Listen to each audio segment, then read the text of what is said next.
Bonjour à toutes et à tous, bienvenue dans ce nouvel épisode de PodQuest, la quête du meilleur podcast.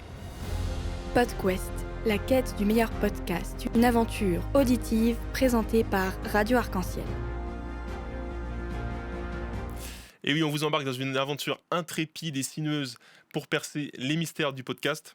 Alors on part ensemble à la quête du meilleur podcast, mais l'objectif c'est avant tout de vous aider à créer votre meilleur podcast. C'est l'esprit du printemps du podcast qui est un événement qui se déroulera du 11 au 13 juin 2026. Donc si vous voulez bénéficier de l'expertise et de matériel professionnel, venez ici à la radio, vous pouvez réaliser votre propre épisode. Et à cette occasion, dans le PodQuest, on reçoit des créateurs et créatrices de contenu qui se sont déjà lancés dans l'aventure, donc on va pouvoir recueillir leur expérience et leurs conseils précieux. Et j'ai avec moi aujourd'hui Mathéo Mousseau. Salut Mathéo. Salut, ça va ? Ça va et toi ? Super. Et il faut savoir que Mathéo vient de l'ouest de la France et il est pourtant ici avec nous à Strasbourg. Et donc merci, ça fait plaisir que tu sois déplacé. Alors il ne s'est pas déplacé, il n'a pas traversé toute la France, parce que tu habites aujourd'hui dans l'est de la France, mais je te laisserai te présenter. Donc qu'est-ce que ça veut dire grandir ? C'est la question que pose ton podcast Grandir, donc, que tu as réalisé avec Martin Colas. Ça parle grosso modo du passage à l'âge adulte. Vous avez réalisé une dizaine d'épisodes. Donc c'est presque comme une saison, une petite saison d'une série. Il y a eu une certaine progression, une certaine continuité dans les épisodes. J'ai trouvé ça vraiment sympa. Franchement, on peut voir, il y a l'épisode épilogue à la fin, le prologue au début. Et puis voilà, ça suit un petit peu une trame. Vous avez même fait un épisode spécial remise de diplôme. Donc comme si finalement on avait réussi ses études, on avait son diplôme, et peut-être le diplôme, c'est de devenir adulte. Et chaque épisode explore des thèmes, des épreuves de la vie qu'on rencontre quand on a ce passage entre l'enfance et l'adulte. Donc voilà, quand on devient plus indépendant, on a plus de responsabilités. Mais personne d'autre n'est mieux placé que toi pour en parler, donc je te laisse te présenter et présenter ton podcast.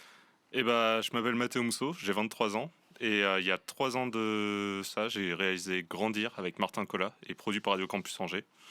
Donc Grandir, c'est pour nous une quête de comprendre comment est-ce qu'on devient adulte quand on a 20 ans. Donc c'est une grosse question que beaucoup de jeunes de nos âges se posaient également. Et on a décidé d'en faire, comme tu as pu le dire, une dizaine d'épisodes. Donc ralliés entre plusieurs thématiques comme les jeux, les vêtements, des épisodes de relations avec la famille, l'amitié, l'amour. Et des épisodes où on essaye de comprendre comment se débrouiller seul avec des responsabilités et l'avenir. Donc ce podcast, c'est un podcast très introspectif pour nous, où on remet en cause qui on était avant, qui on est aujourd'hui et qui on veut devenir plus tard. Et ça a été une grosse aventure de ce début de la vingtaine qui, grâce à vous, peut aussi continuer de vivre ici avec une interview aujourd'hui. Avec plaisir. Mais tu parles d'aventure, mais justement, on va partir ensemble. On va partager un bout de quête. Mais ça se mène pas n'importe comment. On va suivre les étapes d'un récit. Alors dans un récit, qu'est-ce qu'il y a ? Il y a la situation initiale, l'élément perturbateur, des péripéties, un dénouement et enfin une situation finale. Alors commençons par la situation initiale. Tu étais dans quel état d'esprit quand vous avez eu l'idée de créer ce podcast ? Quel était le contexte ? Alors, le contexte originel, c'était pas un podcast avec seulement Martin et moi. On s'est rencontrés. Pour expliquer un peu le podcast, dedans, on a une table ronde avec notre groupe de 5 amis à Angers, donc avec Tom, Emilio et Greg en plus. Et quand on s'est rencontrés en début de licence, à 18 ans, on s'est dit, on a envie de lancer un podcast avec Martin, est-ce que vous êtes chaud de bosser avec nous là-dessus ? Ils nous ont dit carrément, c'était en décembre 2020, donc confinement, où on s'est retrouvés le soir en appel sur Discord et on a commencé à parler de tout ça. Un podcast qui avait aucun sens. C'est un projet de pote en fait. C'est un projet de pote à la base. Et donc ce projet a un peu tombé dans l'oubli parce qu'on ne l'a pas bossé sérieusement. Et 1 an plus tard, c'était le soir de Noël 2021.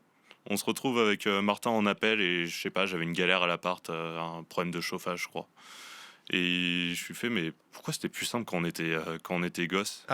Et on se regarde, on est en appel et il me fait, mais c'est exactement de ça qu'il faut qu'on parle en fait. Donc en fait, finalement, ce serait l'élément perturbateur. C'est ça. Est-ce que ça a été ça le déclic ? Le déclic, c'est essayer de comprendre pourquoi c'était plus simple avant dans nos têtes et comment faire pour comprendre un peu mieux les choses maintenant, on va dire. Donc c'est là, à ce moment-là, vous vous êtes dit, c'est juste cet appel où vous vous êtes dit, ah ok, il faut qu'on fasse ce podcast. Cet appel, c'est le début de tout et je pense pas que ça irait aussi loin. Ah ouais. C'est-à-dire que direct dans la foulée, comment ça s'est passé directement dans la foulée, vous vous êtes mis à travailler dessus ou... On s'est dit, ok, maintenant qu'on a l'idée, on va le bosser à fond. Donc on est resté que tous les deux cette fois pour le faire. Où on se faisait des réunions, on écrivait ce qu'on avait un peu envie de parler, on donnait un peu des mots-clés dans toute la structure du podcast. Et le projet à la base ne devait pas s'appeler Grandir, mais Peur d'être adulte. Donc il y avait beaucoup on partait du postulat pour chaque épisode de j'ai peur de devenir que cette personne-là. Et donc on a bossé 6 mois comme ça et on a rencontré grâce à un de nos amis de l'époque, Simon, Radio Campus Angers, qui nous a reçus, avec qui on a pu parler de ce podcast, de cette idée et finir d'écrire avec eux.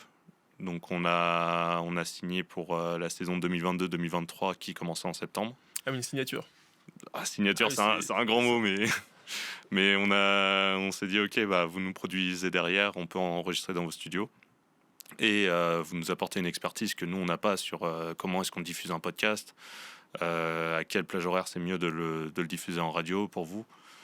Et on a lancé le premier épisode en octobre 2022. Donc avec le prologue et l'épisode sur les jeux qui arrive juste après. Vous pourrez aller découvrir ça pour les curieux.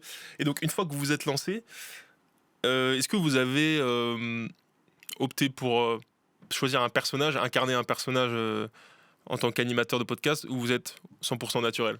On est 100% naturel dans ce qu'on dit. C'est un podcast introspectif, donc on revient sur le nous enfant, sur la personne qu'on était quand on a 20 ans. Maintenant, elle a un peu évolué, heureusement. Et sur qui on a envie de devenir plus tard. Donc ça va être beaucoup d'anecdotes entre nous pendant les tables rondes. Et ces anecdotes tournées pendant la table ronde donnent lieu souvent à d'autres questions qui sont répondues par des professionnels. Donc pour te donner un exemple, sur l'épisode sur les jeux, on allait voir Maud Pozza, qui est une psychologue spécialisée dans le développement de l'enfant, qui nous a expliqué comment fonctionnait le jeu quand on était un enfant, mais aussi un collectif de créateurs de jeux pour adultes angevins, qui nous a expliqué comment eux continuent à s'amuser en étant adultes. Alors justement, vous avez une manière d'articuler les épisodes, de construire un seul épisode assez original, on pourra y revenir juste après. Et est-ce que si vous deviez trouver, enfin c'est toi, puisque c'est toi qui est ici et qui représente le podcast, le nom d'un héros ou d'une héroïne dont l'arme serait un micro, quel serait son nom ? Dure question. Ouais. Je vais m'inspirer de... Je vais pas en créer un, je vais m'inspirer de licences que j'aime pas mal. Je vais dire Présente Mike. Présente Mike. Okay, moi je connais pas, c'est quoi ? My Hero Academia. Ok. Nous on a, par exemple, on a Perro Mike ici. Je te le présente. Et est-ce que plus globalement, toi, t'as un héros ou une héroïne ? Le mot héros, il est un peu fort. Je vais t'as dire, un modèle ou des personnes qui t'inspirent ? Les personnes qui m'inspirent, je suis gros consommateur de contenu de manière générale, donc que ce soit cinéma, vidéo, audio, et je suis très impressionné par le talent d'écriture de Kian Kojandi, surtout dans sa série Bref et dans ses spectacles qu'il a fait par la suite. Donc je pense que c'est lui qui m'inspire, la manière dont il a de prendre une idée et de la détourner avec d'autres images pour essayer de la faire comprendre. Donc je pense que ce serait lui. Ok. Alors tu sais, les héros, les héroïnes, souvent ils ont une cause, ils ont vraiment quelque chose qui au fond d'eux qui leur tient à cœur. Toi, qu'est-ce que tu recherches en faisant ce podcast ? J'ai recherché à...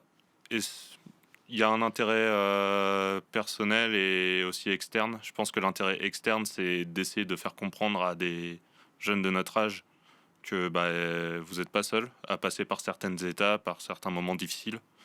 Donc d'essayer de faire comprendre que on vient tous de quelque part et on peut tous devenir la personne qu'on a envie de devenir. Mon intérêt personnel à côté, ça a été moi de m'ouvrir. Je Je suis d'une personnalité assez timide de base. Donc, de me permettre, grâce à ce podcast, d'arriver à mieux parler à certaines personnes. Notamment, je pourrais penser à mes amis, à mes parents, à mes amours aussi. Donc, je pense que ça a été l'intérêt premier. Donc ton intention, c'était que beaucoup de personnes puissent se reconnaître dans les thèmes que vous abordez, et ta quête personnelle, du coup, plutôt de pouvoir t'ouvrir. C'est ça. Ok. Et du coup, qu'est-ce que tu y gagnes au final? Est-ce que si tu y as déjà gagné quelque chose? J'y ai gagné. Je pense que l'intérêt personnel, il a été rempli. Ça m'a permis de m'ouvrir, ça m'a permis de parler d'autant plus avec mes amis, avec ma famille. J'ai un moment qui m'a pas mal marqué. Je suis un anniversaire, c'était en 2023.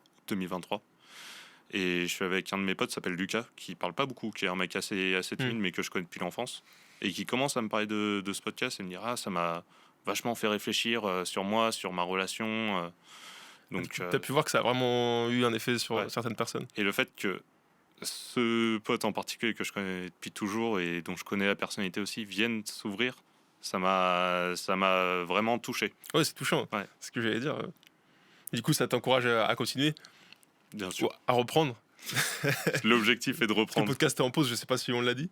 Le podcast, comme tu as pu le dire tout à l'heure, il s'articule sous une saison aujourd'hui, avec un épisode spécial sur la remise de diplôme, qui clôturait un peu ces 3 années passées à Angers avec Tom, Emilio et Greg.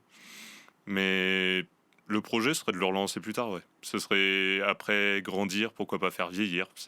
Dans 20 ans, on se retrouve avec Martin. Et 20 ans plus tard, on fera peut-être mourir, on ne sait pas. Qui sait? Et ils vont peut-être relancer le podcast pendant le printemps du podcast du 11 au 31 juin. On espère en tout cas. Alors tu sais, au cours d'une quête, il y a souvent des péripéties. La vie n'est pas toujours un long fleuve tranquille. Est-ce qu'il y a des bâtons qui se sont retrouvés dans tes roues? Des bâtons, c'est un grand mot, je pense. On n'a pas eu de réels problèmes. Pas de difficultés ou de galères? On a eu quelques galères, plus personnellement avec Martin, où il y a eu un moment pendant le podcast où je me suis moins senti dedans parce que peut-être la peur aussi de voir, d'entendre sa voix diffusée, c'est quelque chose qui m'angoissait pas mal. Et une autre période de l'année où c'était Martin qui allait moins bien, donc on a de la chance d'être très proches et de se soutenir dans nos projets depuis toujours et d'avoir réussi à se relever l'un et l'autre, je pense. Et en termes d'autres galères qu'on aurait pu avoir, peut-être un épisode sur les responsabilités qui a été un peu compliqué à tourner parce que mal articulé, donc on a dû le retourner, sauf que les plannings s'enchaînent, nos vies perso aussi. Mais je pense que c'est à peu près tout ce qu'on a pu avoir. Et du coup, est-ce que vous avez tiré des leçons de certaines erreurs que vous avez faites? Bien sûr. Comme par exemple... Déjà d'un point de vue matériel, enregistrer l'enregistrement, que ça se passe avec un bon micro, c'est essentiel. Le prologue a été tourné en extérieur, avec un micro H5 d'extérieur, et quand on le réécoute, on s'est dit, c'était peut-être pas top de faire comme ça. Le prologue a été tourné avec un autre micro dans mon placard de mon appart étudiant. Ah oui. Donc juste se dire, on essaye d'être un peu plus pro quand on tourne un épisode, parce que le podcast, la base, c'est l'audio. Effectivement, ouais. Donc, on dit que le son est plus important que l'image.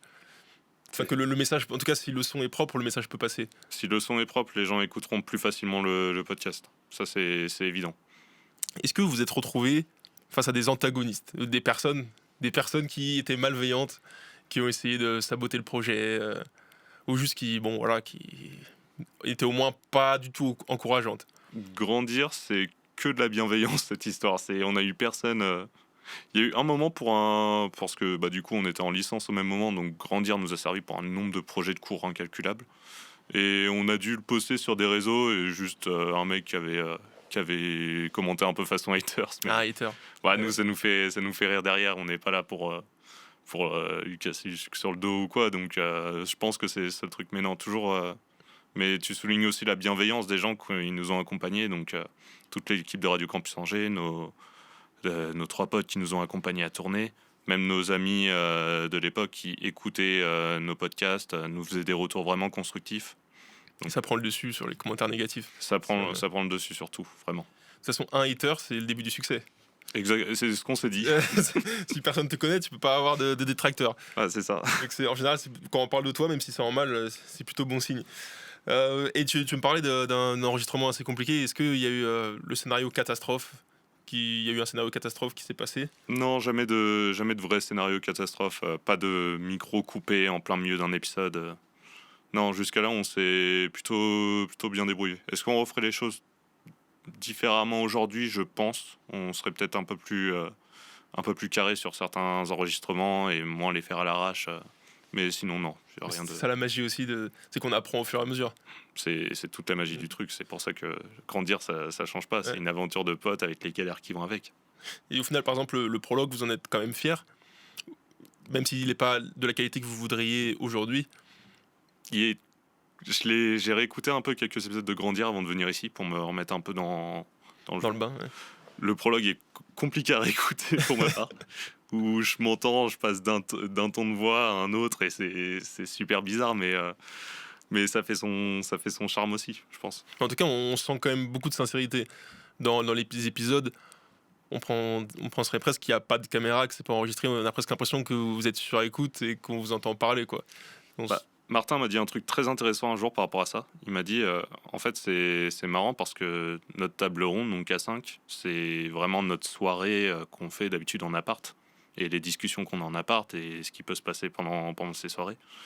Donc en fait, je pense que c'est juste un prolongement de cet appartement. C'est comme si on avait posé un micro au milieu de la table et qu'on se laissait parler autour d'un sujet. Donc c'est vraiment une aventure de potes à la base. On va pas être là et essayer d'être d'autres personnes pour arranger notre image. C'est pas du tout l'intérêt du podcast. C'est essayer d'être le plus honnête possible et rendre beaucoup de sincérité et de bienveillance à ces années étudiantes qui aujourd'hui commencent à dater un peu. Et c'est comme ça qu'on touche les gens aussi, c'est en étant vrai. C'est ça. Pour moi, c'est la base du podcast, l'honnêteté. C'est pour ça que j'écoute autant de créateurs. Alors, j'ai parlé de caméra tout à l'heure, mais vos épisodes ne sont pas filmés. Tu pourras nous expliquer un peu la direction artistique de ce podcast. Et pour refermer ce chapitre péripéties, est-ce que, sur le plan personnel ou pas, est-ce qu'il y a dû avoir des sacrifices de fait pour pouvoir mener à bien ce projet? Il y en a eu de mon côté. C'est des gros sacrifices, je ne pense pas, mais je pense que j'ai mis de côté quelques relations de ce moment-là pour prendre un peu plus de temps pour le podcast. Et l'année de création du podcast a été une année un peu charnière dans ma vie de jeune adulte, je pense, parce que ça a été la fin de ma licence, donc l'arrivée en master, donc la préparation au concours, la préparation à la recherche d'alternance. Je travaillais à côté, donc en fait, il y avait beaucoup de choses qui s'enchaînaient en même temps. C'est une année où tu as dû grandir. C'est une année où je pense, énormément grandi et où j'ai eu la chance d'être bien accompagné dans toutes ces étapes. Mais du coup, ça a été charnière. Ok. Et donc, pour arriver au dénouement qui serait la publication du premier épisode, où finalement, c'est là que, ça y est, c'est officiel, on a lancé notre nouveau podcast. Il faut que tu nous dises comment on va s'y prendre. Ça va être quoi le procédé dans la construction du podcast? Dans comment est construit un épisode? Oui, ou comment on procède aussi pour organiser un épisode, comment on écrit, etc. Les invités. Les épisodes se déroulent toujours de la même manière. Avec Grandir, on a travaillé tous nos épisodes en amont, donc de ce qu'on voulait parler dedans. On se réunit avec Martin et on écrit environ 5 à 8 questions autour de ce sujet-là. Donc après, on se réunit au studio avec Greg, Tom et Emilio pour tourner l'épisode. Et de cette table ronde, en découlent des nouvelles questions qui vont être répondues derrière par des professionnels, donc que ce soit de santé, que ce soit beaucoup de psychologues dans tout ce qu'on a fait, mais comme j'ai expliqué tout à l'heure aussi, pour l'épisode sur les jeux, des créateurs de jeux pour adultes, qui est aussi super intéressant à avoir de notre côté. Et du coup, on va essayer de répondre aux dernières questions qui nous manquent là-dessus. Et derrière, enregistrement des voix off et diffusion de l'épisode. On tournait on espaçait tout ça sur un mois, la plupart du temps. Donc, on avait un épisode chaque fin du mois.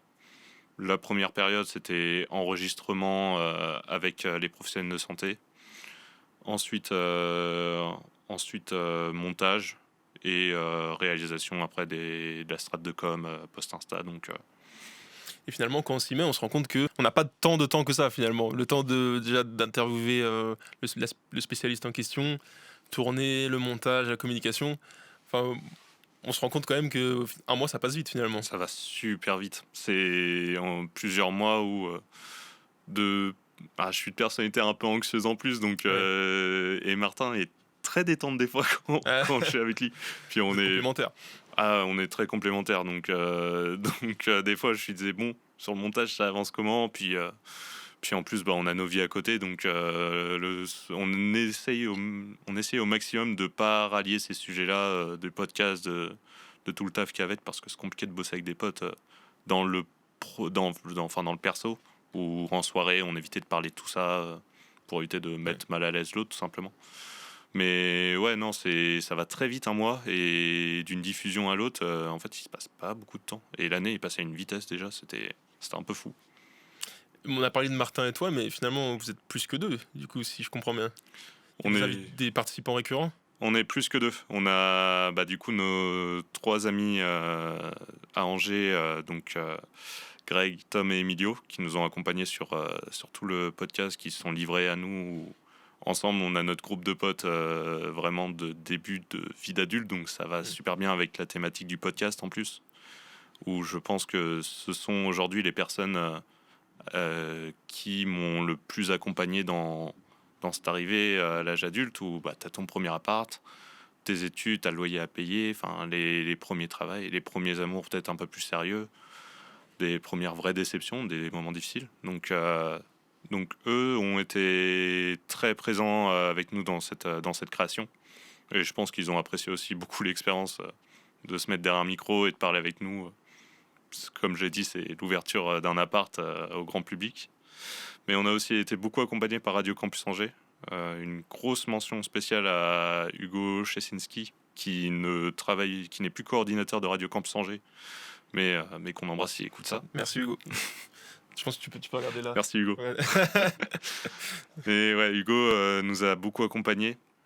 Et c'était une première pour eux aussi sur un certain plan, parce que c'est le premier podcast réalisé par Radio Campus Angers qui était diffusé aussi sur Spotify et Deezer.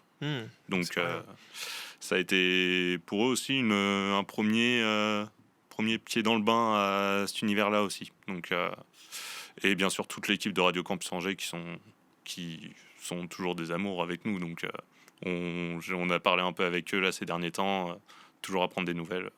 Ça fait toujours plaisir. Et trouver les sujets des épisodes, ça a été quelque chose de facile ? C'est venu assez naturellement. On s'est posé à l'université un jour dans une salle de cours avec un tableau en face de nous. Et en fait, on a écrit tous les mots qui nous passaient par la tête. Les épisodes de relations sont arrivés très naturellement, eux, donc famille, amitié et amour, qui sont un peu la base de notre développement en tant qu'adolescent, jeune adulte. Les épisodes pour essayer de comprendre comment est-ce qu'on grandit, donc les jeux, la nourriture et les vêtements, on s'en arrivait peut-être un peu plus tardivement. Je crois que les jeux, c'est le dernier qu'on a trouvé d'ailleurs. Et la dernière partie où on essaye de comprendre comment est-ce qu'on devient adulte tout seul avec nos responsabilités et l'avenir, sont arrivés, je pense, en même temps que les épisodes de relation. Alors le sujet, c'est le passage à l'âge adulte, mais je trouve qu'il y a beaucoup de moments où vous parlez de vos souvenirs d'enfance, finalement. C'est toute la première partie du podcast, ça va être que nos souvenirs d'enfance et tout ce qui en découle. C'est pas toujours les souvenirs les plus glorieux. On a beaucoup... la plupart du temps, quand on réfléchit à un épisode, on a forcément un premier souvenir qui nous sort par la tête. Et c'est, je pense, épisode sur l'amitié, par exemple, où... quand j'en parle avec Martin, je suis fait, mais moi, mon premier pote, je l'ai rencontré quand j'avais 3 ans. C'était mon 2e jour de maternelle. C'était mon pote Lubin qui arrive avec ses petites jambes comme ça vers moi et qui me dit, tu veux qu'on soit potes, tu vois. C'est un truc qui arriverait plus aujourd'hui. Ouais. Mais ouais, non, c'est toujours de la base de cette petite anecdote d'enfance qui souvent sert de pré-gène au podcast, où on arrive sur toute la suite et qui aussi par peut-être un côté un peu d'anecdote honteuse, d'anecdote un peu drôle, permet de libérer les gens quand on parle. On exorcise ça. Ouais, un peu. Là, ça va être un peu l'instant tech, l'instant techos, parce que concrètement, pour réaliser et publier l'épisode, c'est quoi votre matos indispensable? Un certain logiciel de montage? On est passé sur Reaper quand on a monté Grandir, qu'on ne réutiliserait plus aujourd'hui. Maintenant, c'est l'amour de Adobe Audition qui est là, qui nous accompagne tout le temps. La base. Après, on a quelques autres matos aussi. Un micro H5, je pense que c'est un peu indispensable pour nous, pour nos voix off. J'ai eu la chance de m'en faire offrir un pour mon anniversaire, donc ça m'a pas mal servi aussi. Et après, bien sûr, tout le matériel qu'il y avait à la radio, mais malheureusement, je suis pas assez qualifié pour savoir Vous les êtes marques. team casque ou sans casque? Team Casque. Team casque, ok. L'univers du podcast en lui-même me sort personnellement de tout ce qui se passe autour. Et le casque, ça va avec, c'est essayer de m'enfermer dans cet endroit et d'oublier en fait le monde extérieur. Ok. Est-ce qu'il y a des gens qui t'ont aidé, soutenu dans la création du podcast? Radio Campus Angers, comme j'ai pu le dire, nos potes, un énorme merci à tous nos potes de l'époque qui écouteront peut-être ça pour tout le soutien qu'ils ont eu envers nous. Je vous embrasse les gars. Il apprend vite. J'apprends vite. Mais ouais, non, on a eu la chance d'être très bien entourés pendant nos années de licence. Donc après, on a un groupe à la base de créatifs pur et dur avec Greg est graphiste aujourd'hui avec son frère Félix et son agence de graphisme qui s'appelle le Studio. Emilio est connu sous un nom de rappeur qui s'appelle Demia, donc il commence à faire ses premières scènes. Tom n'a pas d'activité créative à proprement parler, mais le personnage en lui-même, là il est parti en Nouvelle-Zélande faire sa vie. Il est dans une quête lointaine là. Il est dans une quête très lointaine. Il est parti le plus loin possible de nous. Mais il kiffe ce qu'il fait, et c'est le principal. Donc je pense que c'est important aussi quand on se lance dans des activités créatives d'être entouré de créatifs à la base. Même si c'est pas que notre domaine, justement, ça peut que nous ouvrir un peu l'esprit sur tout ce qui se passe aux alentours. On peut apprendre de chacun, des compétences de chacun. On apprend de chacun, on a une expertise différente sur chacun. Non, franchement, je pense qu'une belle aventure, elle peut jamais s'écrire seule de toute façon. Non. De toute façon, dans une quête, il faut toujours avoir des bons compagnons de route. Est-ce que avant un épisode, vous avez un petit rituel de préparation, je sais pas, de respiration, méditation, prière? On vient très détente aux épisodes la plupart du temps. Ça va avec l'ambiance du podcast. Franchement, je pense qu'on nous mettrait des chips et des cacahuètes sur la table, ça choquerait plus personne à la fin. Donc, non, pas de rituel à proprement parler. J'essaye peut-être un peu de chauffer ma voix avant parce que pour être un peu plus pro, mais encore, il y a souvent où je bégayais pendant l'épisode. Donc, Est-ce que tu as des liens avec des gens qui t'écoutent, genre des personnes, tu sais que c'est des auditeurs et que tu les côtoies, tu les connais? Est-ce que t'as pas encore des millions d'auditeurs, mais est-ce que tu as un peu ce rapport, comment tu gères ce rapport au public? Ça a été particulier au départ. Les premières fois où on est venu m'en parler, ça a été très particulier. Notamment, je pense surtout à mes parents je leur envoyais quand même les épisodes quand ils étaient tournés, mais de familles assez introverties et où on est vite... Pudique plutôt, oui, plutôt qu'introverti. Mais ouais, de nature pudique, on se dit pas trop les choses de base. Et moi, je suis complètement tombé là-dedans de pas se dire les choses. Et c'était un moyen pour moi de dire les choses sur le podcast. Et l'épisode sur la famille, je pense que ça a été l'un des plus durs à tourner, justement parce qu'on parlait de nos familles et de notre rapport à eux, tu vois. Et un moment qui me touchera toujours dans ce podcast, c'est à la toute fin de cet épisode. On interviewe nos parents sur 2 questions. Donc, comment on était quand on était petit, et si vous aviez un message à nous faire passer, qu'est-ce que ce serait? Et il y a ma mère qui me dit qu'elle est fière de moi, et ça me touche toujours quand je réécoute cet épisode. Ouais, je comprends. Parce que c'est pas forcément quelque chose qu'on entendra beaucoup dans notre vie. Et c'est finalement toute notre enfance, on essaye de rendre nos parents fiers. Et même s'ils nous aiment, par exemple, ils vont pas forcément dire qu'ils nous aiment, etc. Et c'est vrai que l'entendre, je comprends que ce soit touchant. Ça fait un pincement au cœur. Ouais. j'ai vu des yeux devenir légèrement humide. Voilà, je veux pas balancer, mais donc ouais, donc du coup ta famille proche a écouté les épisodes. Ils en ont pensé quoi de tes parents? Mes parents, alors je pense qu'ils sont contents de les avoir écoutés. Ils ont appris beaucoup de choses sur moi, je pense, parce que encore une fois de nature très pudique, j'évite trop de m'étendre et même sur toutes les choses que j'ai pu faire quand j'étais ado et tout. Enfin, ils en ont jamais rien su. Mais certains épisodes plus compliqués, d'autres parce que, par exemple, sur l'épisode sur les vêtements, je dis que ma mère elle m'habillait mal quand j'étais petit. Ah, Donc elle écoute, ouais, elle me dur. fait ouais, c'est super, mais par contre, comment ça? Je t'habillais mal quand t'étais petit. Donc bon, c'est rien de méchant, mais j'aime bien avoir leur retour aussi sur ce que je fais. C'est ceux qui nous ont vu grandir, tout simplement. Donc Hmm. et certains de mes amis aussi, leur retour est super important. C'est ma base première dans ma construction, c'est eux. Je pense ouais, tout mon groupe d'enfance qu'on se connaît depuis qu'on a 3 ans, c'est la base de tout. Même si je lui avais dit que j'en parlerais ici, mais mon meilleur pote n'a jamais écouté un seul épisode de ce que j'ai fait. Et j'adore quand même, mais c'est Ouais. grave. Non, mais je comprends. C'est alors j'ai dit que vous aviez pas encore des millions d'auditeurs, mais en fait, concrètement, combien de personnes vous avez réussi à toucher à peu près? C'est compliqué à Difficile dire à comme ça, quantifier. à quantifier. Mais on est venu m'en parler pendant que ça sortait pas mal autour de moi et à certaines soirées, même des gens qui en avaient entendu parler, tu sais, par du repartage en story, des choses comme ça. Et des gens que je connais pas trop qui viennent m'en parler, c'est particulier dans un premier temps parce que bah, je me livre complètement sur ce podcast. Donc Oui. en fait, ils me connaissent déjà un peu plus grâce à ça, alors que bah, on s'est jamais vu ou quoi. T'as l'impression qu'ils t'ont vu nu, quoi. Ouais, il y a ce côté-là où, ok, bah en fait, là, je me livre complètement à toi. Et bah derrière, par contre, je vais avoir besoin que toi aussi, tu m'en donnes un peu pour qu'on soit un peu à C'est l'échelle, trop tu de vois. choses. C'est trop de choses. Ouais. Et comment tu sélectionnes tes invités? Enfin, quand vous en avez pas à chaque épisode, mais quasiment. On en a à chaque épisode, sauf épilogue, prologue et remise de diplôme. La plupart du temps, ça va être... on est parti sur les professionnels de santé. Donc pour avoir plus une expertise sur de développement de l'enfant la plupart du temps.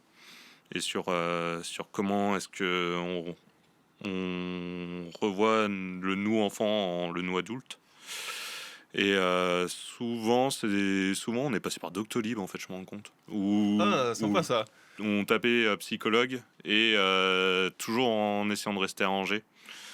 Et où on voyait, ah bah tiens, bah, un tel est spécialisé dans tel domaine. Par exemple, bah, Maud Pozza, dans le premier épisode, c'était le développement de l'enfant. Et après, quelques autres épisodes un peu, surtout au départ, où je pense à l'épisode sur les vêtements, où on a reçu Elisabeth H, qui avait, je crois à l'époque, je crois que ça n'existe plus, mais une marque qui s'appelait Wayton Atelier, et qui... Martin est de nature très curieuse et tombe toujours sur des petits créateurs, des choses comme ça. Je le suis un peu moins, mais je le suis devenu grâce à lui. Et il était tombé sur elle, il a fait « Je veux absolument l'avoir dans l'épisode ». Donc en fait, on l'a contactée. Elle est venue à Nantes, on s'est retrouvé dans un crous pour enregistrer, qui était même pas son crous, je crois. Donc, Et parce qu'il faut dire aux gens qui nous écoutent que un des grands défis quand on crée ce genre de contenu, c'est aussi la prise de contact, de réussir à trouver des gens, réussir déjà à les atteindre, à leur envoyer, à pouvoir leur parler, à trouver une date pour les rencontrer, etc. Et, est-ce que vous avez des petites techniques je rajouterai en plus dans un délai très court, comme on a dit, Oui. les épisodes se En tournaient plus, en c'est un contrainte mois, de temps. donc ça va très vite. En fait, la meilleure chose que je pourrais dire, c'est d'être naturel. Je venais, la plupart du temps, je m'occupais du contact par mail. Et je venais avec un ton quand même un peu professionnel quand je parlais avec eux. Enfin, je vais pas les tutoyer directement. Mais on venait naturellement, donc on expliquait le projet qui était Grandir, en quoi eux seraient intéressants dans l'épisode. Et s'ils étaient intéressés pour en parler directement. Souvent, ça allait très vite, donc avec 2-3 messages, on se retrouvait facilement. Mais non, soyez naturel, je pense que c'est la base de tout. Et vous parvenez toujours à avoir les contacts des personnes. C'est-à-dire que Vous n'aviez pas besoin de chercher des moyens détournés? Non, parce qu'on est resté sur le territoire angevin, je pense. Donc en fait, on a reçu très peu de personnes connues. On n'a même pas trop reçu. On va dire que le max du connu, ça a été quelqu'un qui s'appelle Louis, qui travaille pour... j'ai peur d'écorcher le nom. Nightline, qui est Ah oui, ok, ouais, ouais. qui est un service d'écoute par et pour des étudiants. Donc c'est peut-être la chose la plus connue qu'on a pu avoir. Après, le reste, c'est des petits créateurs, mais qui restent aussi dans notre direction artistique. On est des petits créateurs qui reçoivent des petits créateurs. Si on avait pu ressortir des gens très connus, je pense qu'on ne s'aurait pas fait prier. Mais ça, je pense que ça va aussi avec le charme de grandir. Parce que tu vois, parfois, par exemple, toi, je t'ai contacté sur LinkedIn. Parfois, il faut chercher Facebook, Instagram, tous les moyens possibles. Et là, tu me parlais de Doctolib. Bon, franchement, elle est originale. C'est la première fois que j'en entends parler. C'est vrai qu'en fait, je me rends compte. Enfin, j'ai des souvenirs de moi dans un parc en train de lister une liste de numéros de téléphone et juste de les appeler à la filée comme ça et de voir si quelqu'un me répondait, si c'était chaud. Bien sûr, on s'est pris des refus, on s'est pris plein de refus, c'est normal. Les gens sont pas à l'aise quand on leur dit bah voilà, on va s'interviewer derrière un micro dans une salle d'enregistrement. Bon, c'est pas exercice où les gens sont plus à l'aise. Il faut dire aussi pour les personnes qui voudraient se lancer dans un podcast ou les interviews des personnes que quand même il y a ça se passe assez souvent bien dans le sens où les personnes peuvent se sentir flattées qu'on les contacte. Après, évidemment, ça dépend de comment on le formule, mais si on dit oui, on a pensé à vous pour tel sujet, je pense que vous êtes intéressante. En général, aussi, il y a un refus, les personnes ne seront pas méchantes. Jamais rien de méchant, c'est sûr. Mais juste, je pense que soyez naturel, c'est le meilleur conseil que je pourrais vous donner. Si vous êtes naturel, que vous venez avec une idée claire, les gens se disent ok, cette personne a pensé à moi. C'est une opportunité que vous offrez à quelqu'un, jamais l'inverse. Donc, en vrai, foncez. Si vous avez envie d'avoir quelqu'un, qui tente rien à rien.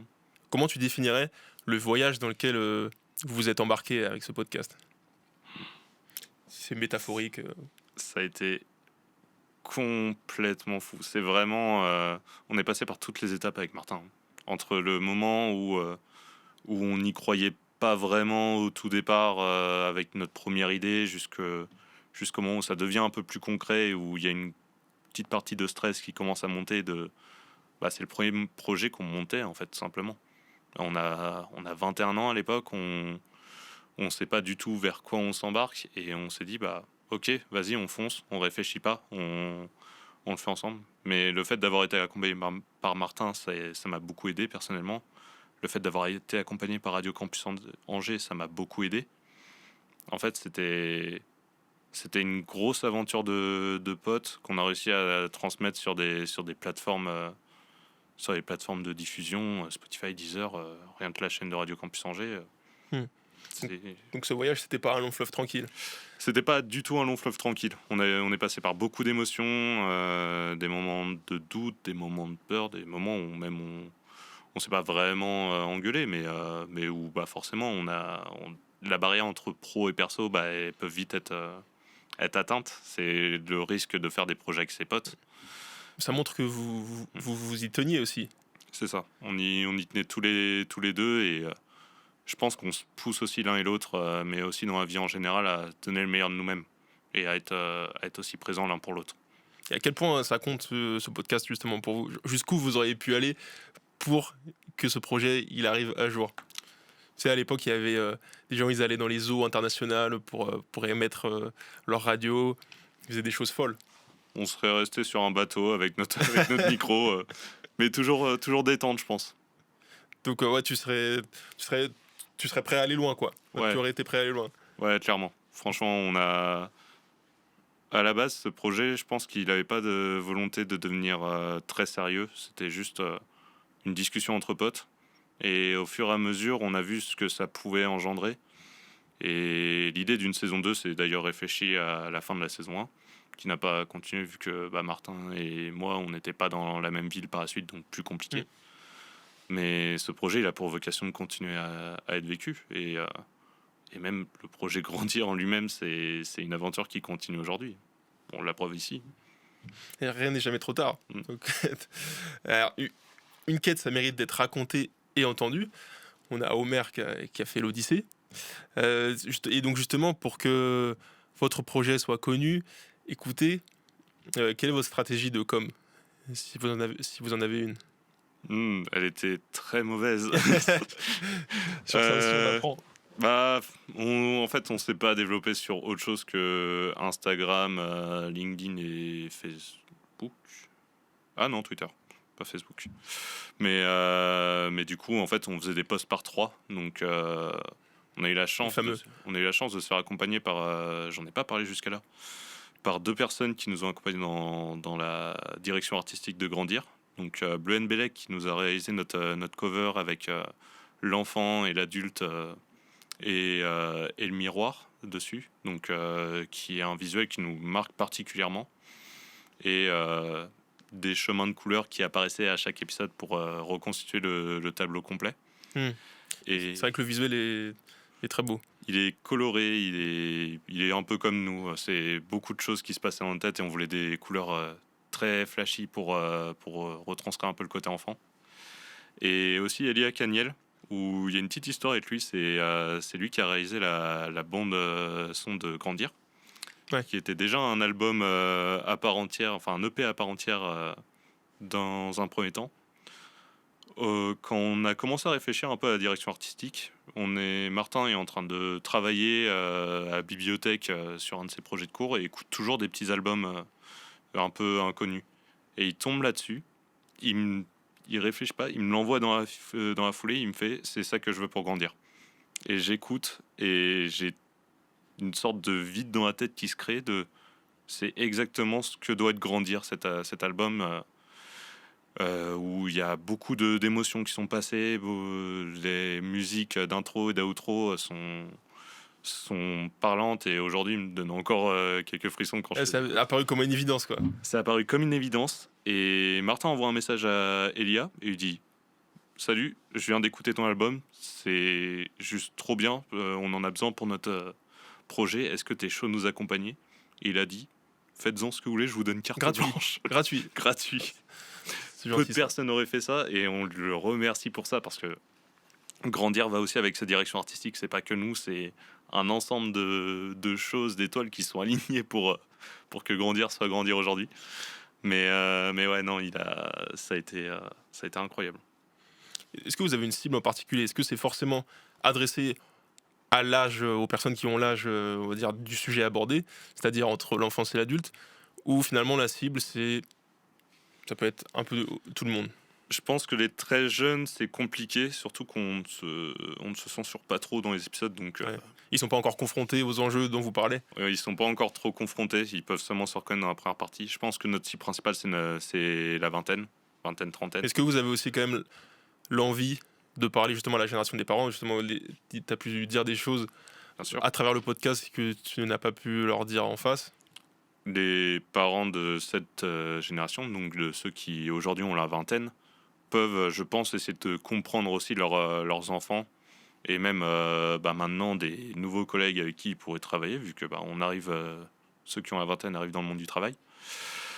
Ils peuvent essayer de comprendre grâce à ce podcast, de comprendre d'où on vient, qui on est quand votre enfant grandit, où c'est compliqué parce que c'est la première fois que vous êtes parent aussi des fois, donc essayer de comprendre un adolescent, c'est souvent mission impossible. Ça peut permettre ce podcast et ce genre de podcast de manière générale à comprendre l'enfant et même vous-même vous remettre en enfant, je pense. Que vous cherchez la renommée ou pas du tout? Rien à faire. C'est pas du tout l'objectif. On l'a vraiment fait en se disant ok, on se prend pas la tête, et on se l'est souvent redit cette phrase de on se prend pas la tête, pour éviter de derrière se confronter à toujours plus et l'escalade de la violence, et surtout qu'on a mis très peu d'argent dans ce projet vu que on était étudiant. Donc la renommée, c'était pas du tout l'objectif, c'était vraiment de toucher notre cible proche, donc les amis, la famille. C'était, je pense, pour eux qu'on l'a fait dans un premier temps. Mais est-ce qu'il y aurait une personne, ou si vous atteignez ses oreilles, vous vous dites, ou toi surtout, il y a une personne, si elle entend ton podcast, si ça lui parle, tu te dis, oh, là, je suis content quand même. J'ai très peu d'admiration pour les personnes connues, on va dire. Donc il y a très peu de personnes connues où je pourrais dire ça. Allez, pour lui relancer une pierre dessus, je vais dire Emilien, mon meilleur pote, pour qu'il l'écoute enfin. Mais Je pense que le message est passé. Mais nous, on a décidé que dans PodQuest, tout devait bien finir. On veut que les histoires se terminent bien. Donc c'est quoi ta plus grande victoire, ta plus grande fierté avec ce podcast? ma plus grande victoire, ça a été de m'ouvrir aux autres, je pense. C'est le principe même de ce podcast, ça a été une grosse aventure introspective et d'arriver à à transmettre mes émotions, mon parcours, mon vécu à d'autres personnes. Si des personnes ont pu se reconnaître dans mon parcours et ont réussi à trouver des solutions pour parler à d'autres personnes, à la famille, aux amis, et, à leurs amours, c'est le principal. Mais grandir, c'est une aventure personnelle, mais aussi externe. Mais je pense qu'aujourd'hui, je suis fier de pouvoir avoir figé dans la vingtaine cette amitié que j'ai avec Martin, qui a pour vocation aujourd'hui de devenir journaliste plus tard. Greg qui a son agence de graphisme, Emilio qui va devenir rappeur, Tom qui est parti à l'autre bout du monde sur un coup de tête. T'es bien entouré en fait. En fait, c'est ça. Je suis content d'avoir vécu mon début de vingtaine, mon début de vie d'adulte avec ces personnes-là. Et je les remercierai jamais assez pour ça. Mais ouais, je pense que c'est eux aussi ma plus grande réussite. C'est d'arriver à me dire, ok, bah, un jour, quand j'aurai 30 ans, je réécouterai ce podcast. Et ces potes-là, en fait, c'est les seuls où ça restera figé dans le marbre, dans l'audio. C'est un format qui nous a permis de se dire, ok, j'étais comme ça quand j'avais 20 ans. Et qui je suis maintenant. De faire le bilan, tout simplement. Et t'as quel âge aujourd'hui? Voilà. J'ai 23 ans. 23 J'arrive sur mes 24. Pour tes futures épopées, est-ce que t'as un invité de rêve? Ou une invitée de rêve? Je pourrais te ressortir Kian Kojandi. En fait, j'en ai parlé il y a pas longtemps avec quelqu'un. Et j'ai dit, j'aimerais trop juste faire une bouffe avec ce mec. Genre de me poser à une table et de manger un truc et de parler pendant 4 heures. Et sur un podcast, j'écoute beaucoup Un bon moment, son podcast avec Navo. Et ce serait typiquement le genre d'émission où je pense que je m'amuserais à faire ça aujourd'hui. Maintenant, j'écris plus trop. Je tourne surtout pour d'autres podcasts comme on peut faire aujourd'hui. Et je pense que c'est avec lui où ce serait le plus intéressant et où je pense que j'en tirerais une super expérience. Mais si tu pouvais vraiment, à part Kian Kojandi, si tu pouvais inviter n'importe qui, même n'importe quoi qui existe dans l'univers même, ou qui n'existe pas. Tu sais quoi, je te dirais peut-être Elon Musk. Elon Musk, Juste pour essayer de comprendre un peu le personnage et de me poser avec lui et de parler de plein de choses, de tout ce qui se passe dans le monde et d'essayer de comprendre pourquoi, tout simplement. Mais tu dois en savoir des choses en plus. ouais, et justement essayer de comprendre un peu tout ce qui se passe dans le monde de bien et moins bien. Mais ouais, je pense que ce serait lui. Est-ce qu'il y a un sensei que tu aimerais avoir pour tes prochaines quêtes? C'est-à-dire, en gros, un grand maître qui te guide et toi, tu es son apprenti. Ken Kojandi. Le mec est juste fan. Non, mais non, Sensei, je suis très fan d'un podcast qui s'appelle À nos amis sœurs, qui a été produit par Binge Audio et réalisé par Anaïs Volpe. Et la manière dont elle a d'aborder ses amitiés dans tout ce podcast, il y a une sorte d'écriture qui va avec, qui m'a fasciné la première fois que je l'ai écouté, et je pense que c'est le podcast qui me met le plus d'émotion quand je l'écoute. Donc je pense que elle, ce serait peut-être super intéressant. J'adorerais parler avec elle et écrire quelque chose avec elle. J'ai l'impression que le thème qui te touche plus particulièrement, c'est en fait les thèmes de la vie, quoi. Les thèmes d'introspection. Voilà. Les thèmes de relation, d'introspection, c'est ceux qui me touchent le plus. Pour moi, c'est la base de comment j'ai grandi, tout simplement. J'ai grandi avec ma famille, avec mes potes, avec mes amours. Et c'est arriver à comprendre tout ça, je pense que c'est des thématiques qui reviennent souvent. Et ça, pour le coup, c'est une sacrée quête. Réussir à comprendre nos relations, c'est la quête d'une vie. C'est la quête d'une vie. Ça a été l'écriture d'un second podcast qui est encore en écriture là aujourd'hui. Je vais pas trop m'étendre sur le sujet, mais qui parlait de comment est-ce qu'on essaie de construire une relation de couple stable et durable à notre génération, qui est une énorme question très compliquée à répondre, étant donné que moi-même c'est compliqué, mais ouais, non, je pense que ces épisodes de relation, c'est ceux qui m'ont marqué et ceux qui continuent de me marquer aujourd'hui. Alors ici, dans PodQuest, on croit au pouvoir de l'intention. Alors, est-ce que tu voudrais faire un vœu pour ton podcast ou tes prochains projets? Je souhaite Je suis le génie, fais un vœu. Je souhaite que grandir inspire certaines personnes qui permettent de s'ouvrir, tout simplement. C'est le maître mot, je pense. Alors, ça fait déjà un certain temps qu'on partage ce moment ensemble. Bientôt une petite heure. On voit pas le temps passer. Non, c'est gentil, ça fait plaisir. Et tu sais, ça me fait penser un peu aux marins quand ils étaient en mer pendant des jours et des jours. Parfois, le temps pouvait être un peu long. Et du coup, les compagnons de voyage, il se pouvait que pour passer le temps, ils se posent des questions un petit peu farfelues. Donc j'en ai quelques-unes à te poser pour te divertir. Ouais. Dans cette longue quête, à ton avis, que penseraient les extraterrestres de votre podcast, Grandir? Je pense qu'ils découvraient nos personnalités et qu'ils se diraient qu'Emilio est un peu fou comme garçon. C'est un étrange personnage, Emilio. Mais on l'aime plus que tout. Donc même les extraterrestres, ils se diraient lui, il est bizarre. Et ils se diraient pas qu'il est bizarre, mais ils se diraient ok, ce mec a un truc de particulier. Et du podcast dans sa globalité? Du podcast dans sa globalité, j'espère que ça les amènera à une discussion avec nous, on va dire. Voir comment ça se passe chez eux. Ouais, c'est ça, on vient, on parle. Et je me dis peut-être que s'ils écoutent ça, ça peut quand même leur donner un bel aperçu de ce qu'est la vie humaine, un petit peu nos enjeux, comment ça se passe, les relations humaines. On espère réussir à retranscrire ça au maximum, mais ouais, ça permet de leur amener un premier jet, on va dire. Moi-même qui suis arrivé sur Terre récemment, ça m'a... Il se disait qu'est-ce qu'il raconte. Et la chose la plus drôle qui te soit arrivée dans ton podcast? Franchement, j'aurais pu te sortir toutes les barres de rire qu'on se tapait pendant les épisodes. La manière dont on a présenté le podcast à Greg, Tom et Emilio. Au tout départ, on leur a pas dit qu'on relançait un podcast avec Martin après le premier projet Tombe à l'eau qu'on avait fait tous les 5.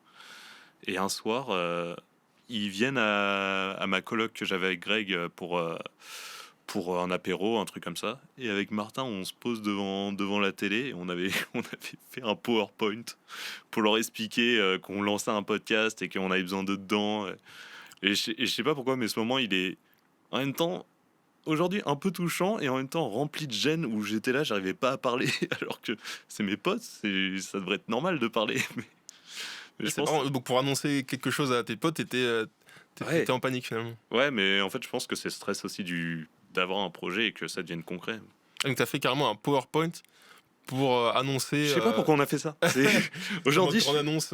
Ouais, mais genre, tu sais, on aurait juste pu se poser à table et dire ouais, d'ailleurs, on fait ça avec Martin, est-ce que ça vous tente? Mais je pense que c'était aussi pour pour qu'ils comprennent que c'est sérieux. Ouais, que ça comptait pour vous. C'est peut-être pas la meilleure des manières, mais...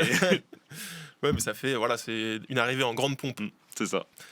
Enfin, pour finir dans ce petit point divertissement, si ta personnalité de podcasteur était un animal, lequel ce serait? Un animal posé, je pense. Qu'est-ce qu'il y a comme animal posé? Le premier qui me vient en tête serait un koala, je sais pas pourquoi. C'est vraiment le premier qui arrive. C'est vrai qu'il est chill. Ouais, c'est ça, mais un truc genre, tu sais, qui est bien, qui est posé sur sa branche, qui juste, allez, si tu viens le voir, il sera toujours content de passer un petit moment, mais je pense posé et optimiste, de manière générale. Quelqu'un de jovial. Ok. Et en quelques mots, c'est quoi pour toi un podcast parfaitement réussi? Un podcast parfaitement réussi, c'est un où les gens se posent devant et arrivent en fermant les yeux à s'imaginer être avec vous, à se mettre dans votre univers. Si vous arrivez à mettre les gens dans votre univers, pour moi, le podcast est réussi. Et notre quête touche bientôt à sa fin. Si tu devais faire un bilan quand tu regardes dans le rétroviseur, tu dirais que ce podcast t'a rendu meilleur dans tous les sens du terme? Je pense que ça m'a. J'aime pas le mot meilleur en fait. Non, pas meilleur dans le sens que tu vaux plus, mais dans ouais. le sens que tu t'es amélioré en tant qu'être humain. Pas dans le sens de l'égocentrisme, mais meilleur parce que ça m'a permis de comprendre quelque chose. C'est un projet, donc en fait on tente, on réussit ou on échoue et on se relance derrière. Et ça m'a permis de comprendre comment fonctionnait un projet de A à Z. En regardant dans le rétro, je me dis que c'est passé à une vitesse folle, surtout. C'est aujourd'hui, ça fait 3 ans qu'on a fait ça et je pense que l'épisode qui aujourd'hui m'a le plus marqué, c'est celui de la remise des diplômes, parce que ça clôture aussi un chapitre de cette vingtaine. Et je suis fier surtout d'avoir réussi à réaliser un podcast comme ça avec Martin. Je suis fier de toutes les amitiés qu'on a pu se construire grâce à ça, des relations qu'on a eues grâce à ça, de ma construction personnelle grâce à ce podcast. Ça a été une grosse base pour la suite. Et aujourd'hui, je pense que ouais, je suis devenu meilleur, mais que la suite est encore mieux. Et par rapport à la situation au début, avant ce podcast, la personne que tu étais, est-ce que tu penses que tu étais une personne différente, que tu es une nouvelle personne maintenant, ou alors tu es la même, mais simplement qui a évolué? Je suis toujours la même personne. Je suis grandi, on va dire. Mais je pouvais pas mieux conclure. Mais ouais, non, je suis toujours la même. Ce podcast, il m'a pas changé. Il m'a pas changé sur qui j'étais. Je pense que j'ai des nouvelles réflexions aujourd'hui. À le réécouter, je pense, dans 10 ans, je me dirais, je pense pas du tout à une chose, c'est normal. Mais ouais, ça m'a permis de grandir, tout simplement. Est-ce que tu es un gros auditeur de podcast, toi? Ouais, pas mal. Un peu moins ces derniers temps, mais j'essaie de m'y remettre. Tu en écoutes régulièrement? Ouais, en voiture surtout. Les longs trajets de voiture. Tu aurais des recommandations à nous partager, je pense, des personnes qui auraient... Alors, je suis, et Martin est un gros auditeur du Cœur sur la table, de tout ce qu'ils peuvent produire. Et ça parle de quoi exactement? Le Cœur sur la table, c'est plusieurs séries de podcasts qui ont des buts divers et variés. Je pense que mon préféré, c'est À nos amis sœurs, qui est réalisé par Anaïs Volpe et produit par Binge Audio, qui essaye de comprendre, qui relate sa vie au niveau amical, donc entre ses potes d'enfance, ses potes d'études supérieures, ceux de taf alimentaire, qui sont des amitiés un peu one-shot qu'on a tous eu, les potes de travail et les potes actuels. Donc c'est une grosse aventure de potes, de comprendre comment est-ce que ces personnes ont été importantes dans nos vies et comment elles le sont encore aujourd'hui, même si des fois on se voit plus. Donc je pense que À mes amis sœurs, c'est ma référence. Et dans le style un peu plus de grandir, donc des podcasts plus talk et où on va se parler derrière un micro. J'aime beaucoup Viens on en discute de Sam et Romain, qui commence à se faire connaître un petit peu, mais où c'est vraiment plein de sujets, des sujets plus masculins, des fois, avec une approche très masculine, et vraiment juste deux mecs derrière un micro, 30 minutes d'épisode, et on parle, on discute et on se retrouve dans ce qu'ils disent. Est-ce que tu as une idée de podcast qui aborde des sujets totalement différents, ou qui dans le format est différent? Je penserais à Transfert, qui est assez connu aujourd'hui, mais qui relate beaucoup de sujets divers et variés, beaucoup trop pour expliquer ce que c'est. Mais écoutez Transfert, c'est vraiment super et super instructif. Et aussi tout ce que peut faire Arte, mais c'est encore une fois très vague. Écoute, merci beaucoup Mathéo. C'était vraiment un moment, je trouve, sincère, authentique. Et c'était un plaisir pour moi. Déjà, merci de m'avoir reçu. C'était vraiment top. Il n'est pas là aujourd'hui, mais Martin aurait été super content de venir ici aussi. Merci Radio Campus Angers pour l'aventure. Merci Tom, Greg, Emilio. Et même si on a des nouvelles souvent, j'espère que vous allez bien. Merci Martin pour avoir vécu grandir avec moi. Et puis peut-être à bientôt au printemps du podcast. Peut-être à bientôt. Et tu vois, je me sens grandi.